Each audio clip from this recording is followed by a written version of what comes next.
Nashik company धर्मांतर प्रकरणात निदा खानला अटक. 20 दिवसांपासून फरार असलेल्या निदाला छत्रपती संभाजीनगरमधून बेड्या आज कोर्टात हजर करणार.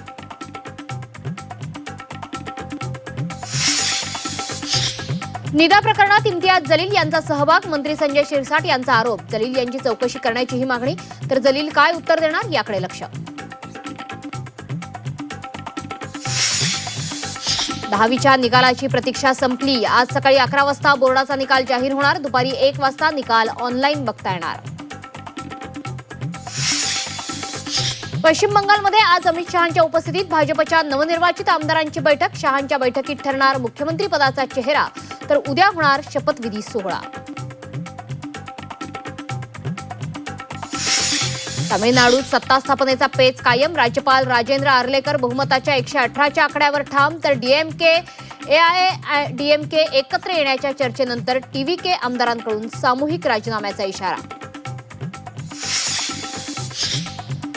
मुंबईच्या महापौर बंगल्यात 75 लाखांच्या कामानंतर पुन्हा एकदा 3,40,00,000 खर्च. आधीचे 75 लाख पाण्यात गेल्या का, अशी चर्चा. मनपाच्या नियोजनासह आर्थिक पारदर्शकतेवरही सवाल.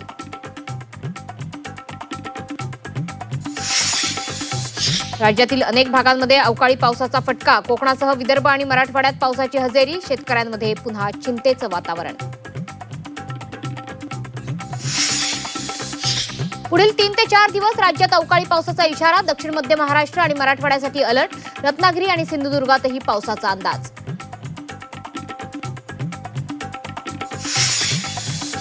पायधुनी मृत्यू प्रकरणात मोठा ट्विस्ट. कलिंगड आणि शरीरातील नमुन्यात आढळलं विष. उंदीर मारण्याच्या औषधामुळे चौघांचा मृत्यू झाल्याची माहिती.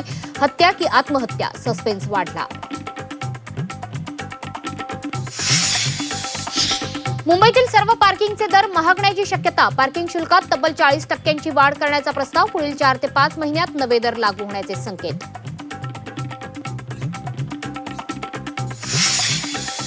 कोरोनानंतर जगावर हंटा व्हायरसचा धोका. क्रूझवरील 3 हंटा व्हायरसमुळे मृत्यू. जगभरात संसर्ग पसरण्याची शक्यता.